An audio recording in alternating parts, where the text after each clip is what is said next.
Okay guys, pumasok agad yung winidraw natin sa Crazy Rock 205, walang bawas, direktang pumasok sa GCash. Okay, successful na siya 205, isang patunay na legit yung application, nagbabayad siya direkta sa GCash.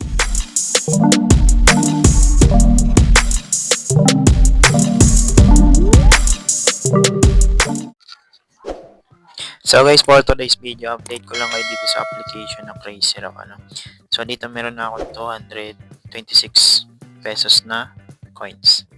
So dito guys, pakita ko sa inyo, mag-withdraw ako sa coins. Wala na yan task, guys, direct nyo na yan mawi-withdraw sa GCash. So, below 200, pwede lang ma-withdraw sa Lazada. And then, minimum 200 to withdraw GCash. So, yan, click lang natin yung withdraw all. Ayan, nakaset up na yung GCash natin. Click confirm. And happy to accept.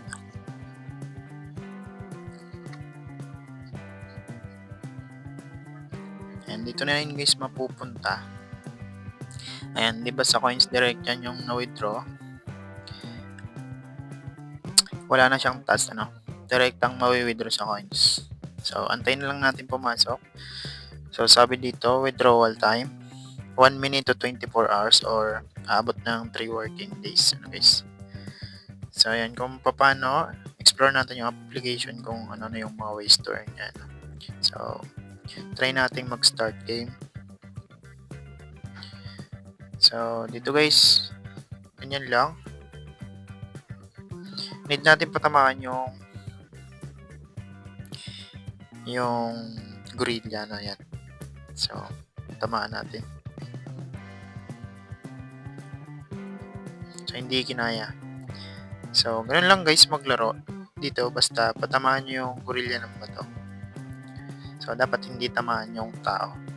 So, explore pa natin yung iba. Dito tayo sa mission. So, para mag-earn, tapusin natin yung daily task. Napaka-importante ng horn guys. Ipunin nyo yung horn. Ayan. Pwede naman kayo mag-invite para makapag-ipon ng mabilis ng horn. And then, dito sa daily task, download and play. Yan. Sundin nyo lang yan. Manood ng ads. Kompletuhin yung 5 trials na spin. Then, manood ng total ads na 10. Pass the level. Online time. So, ganyan lang dito guys. Everyday yan nagre-reset sa mission. So, dito naman tayo sa grand prize.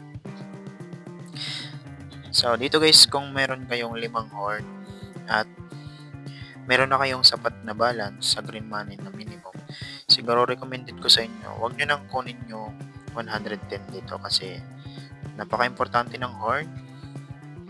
Kapag kinuha nyo yan, mawawala yung horn nyo, papalit yan sa green money. So, saan ba pwedeng gamitin yung horn? Dito yun guys, click natin yung green money. Kasi sa green money, meron siyang task.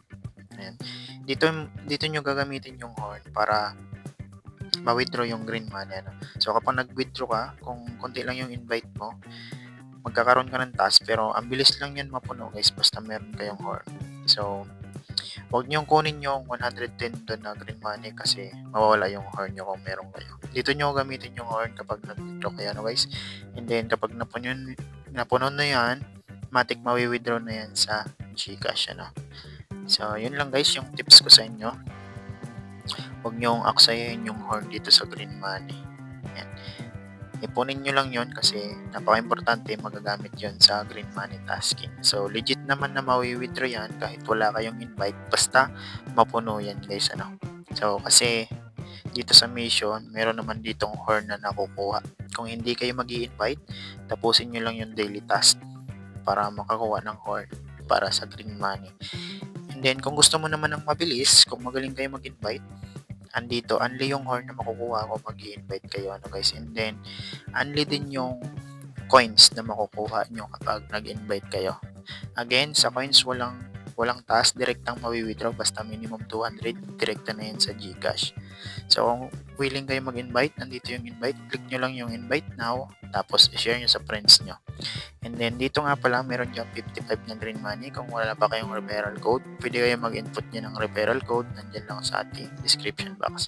So, by the way nga pala, Para sa mga wala pa nitong application, kung interesado kayo guys, nandyan lang yung download link sa ating description box at sa ating comment section. So, nasa inyo na yun guys, kung willing kayo dito sa application. Free lang ito, wala kayong ilalabas na puhunan, kaya wala kayong dapat ikabahala dito sa application na to, ano. So, ano pa ba? So, dito nga pala, yan, habang naglalaro kayo, meron kayong naiipon dito ng mga horn, shell, and then, yung ibang coins dito na pupunta, hindi pa natin yan matik makuha. No? Need natin i-complete yung 200 times to withdraw all. So, para mapuno yan, mag-ipon kayo nito, maglaro kayo na maglaro para ma-exchange nyo at counted yan dito. Kung gusto nyo nang mabilis nga, mag-invite kayo. Yan, diamonds, counted yan kapag nag-exchange kayo. So, only yung sa invite guys pag exchange dito kung nag-invite kayo. So, yun lang naman guys. Bali, kapag pumasok na sa GCash, yung ating withdraw, ipop up ko na lang sa ating screen. So, yun lamang. Kung nagustuhan nyo ang ating video for today's, huwag kalimutan mag-like and share. Maraming salamat.